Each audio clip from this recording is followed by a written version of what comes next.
ஹட்டன் டிக்கோயா நகரசபையினுடைய நகர பிதாவை இன்றைய தினம் உத்தியோகபூர்வமாக தன்னுடைய கடமைகளை பொறுப்பேற்கும் நிகழ்வு இன்றைய தினம் ஹட்டன் டிக்கோயா நகரசபை மண்டபத்தில் இடம்பெற்றிருந்தது.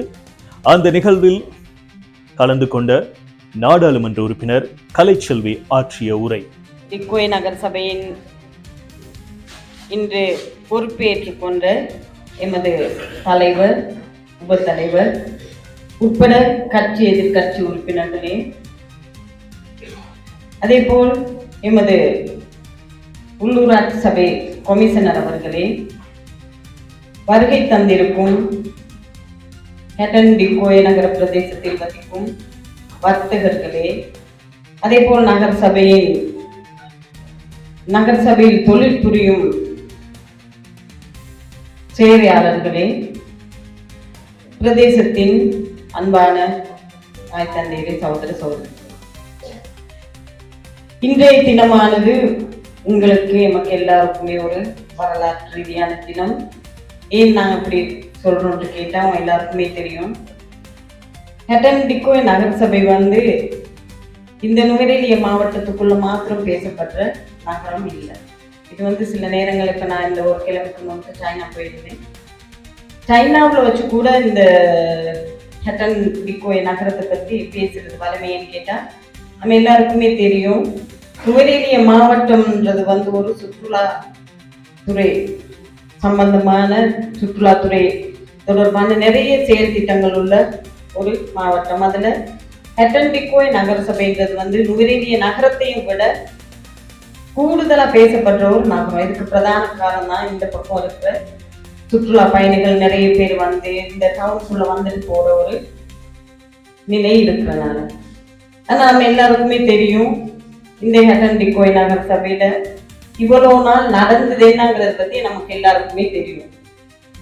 இதை குறைபாடா சொல்றதை விட நமக்கு இந்த நகரத்துல வாழ்ற சிங்கள தமிழ் முஸ்லிம் நம்ம எல்லாருக்குமே பெரிய பொறுப்பு ஒன்று இருக்கு. என்னன்னு கேட்டா, இந்த நகரத்தை நம்ம எல்லாருமே வாழ்ற மாதிரியே சுற்றுலா பயணிகள் வரும்போது அவங்களுக்கு இந்த நகரத்துல கால் வைக்க கொள்ள ஒரு சந்தோஷமான மனநிலையோட போகக்கூடிய ஒரு சூழ்நிலை இந்த நகர சபையில உருவாக்கணும். நமக்கு தெரியும், ஹட்டன் நகரத்தை எடுத்துக்கொள்ளும் போனா இன்றைக்கும் கூட பேசப்படுறது குப்பை பிரச்சனை. எங்களை பொறுத்தவரையில ஹட்டன் நகரத்துல இருக்கிறது குப்பை பிரச்சனை மாத்திரம் இல்லை.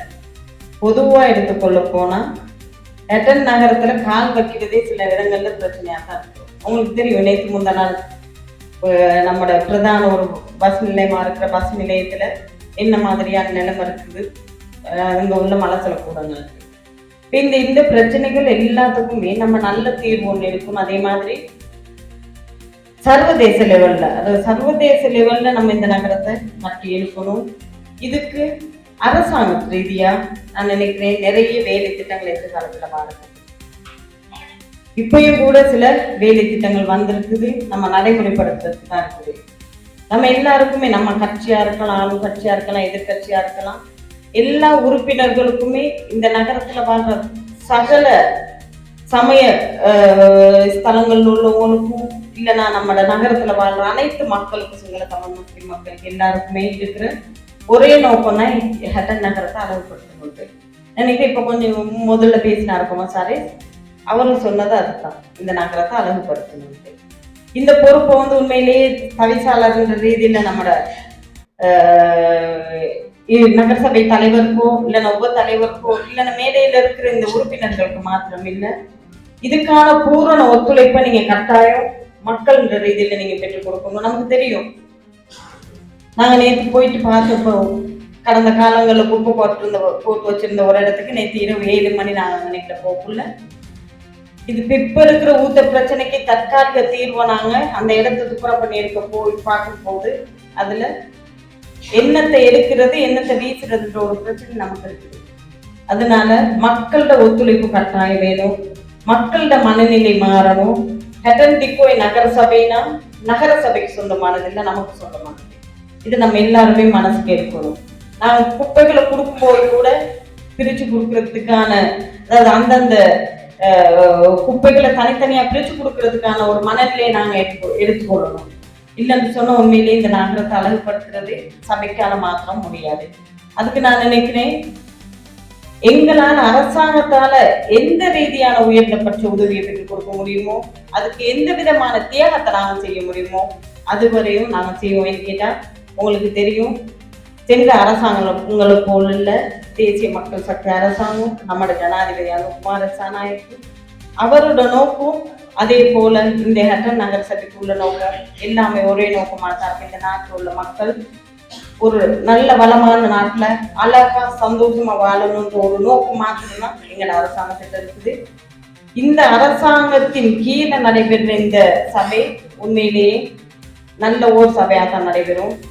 லஞ்சம் ஊழலற்ற, களவு பொய் இல்லாத, திருடு இல்லாத நகர சபையா நாம இந்த நகர சபையை முன்கொண்டு செல்றதுக்கு ஆளுங்கட்சி போல எதிர்கட்சியில உள்ளவங்க எல்லாருமே நம்ம எல்லாருமே ஒன்னா இருக்கிறவங்க, ரோட்ல கண்டா பேசுறவங்க சிரிக்கிறவங்க, எங்களுக்கு இடையில எந்த விதமான விரோதமோ குரோதமோ கிடையாது. நம்ம எல்லாருக்குமே இருக்கிற தேவை இந்த நகர சபையை நல்ல ஒரு நகர சபையா நாங்க இந்த உலகத்துக்கே எடுத்துக்காட்டு நகர சபையா நாங்க இதை அமைக்கணும். அதுக்கு மக்களோட உறுப்பினர்கள மாதிரியே மக்களோட வர்த்தகர்களோட பூரண ஒத்துழைப்பை பெற்றுக் கொடுப்பீங்க. அதுக்காக அரசாங்கத்தால என்ன செய்யணுமோ அந்த அனைத்து வேலைகளையும் பாராளுமன்ற உறுப்பினர் என்ற ரீதியில நான் உங்களுக்கு பெற்றுக் கொடுப்பேன்ற உறுதியை நாங்கள் இந்த இடத்துல உங்களுக்கு கொடுக்குறோம். மிகவும் நன்றி.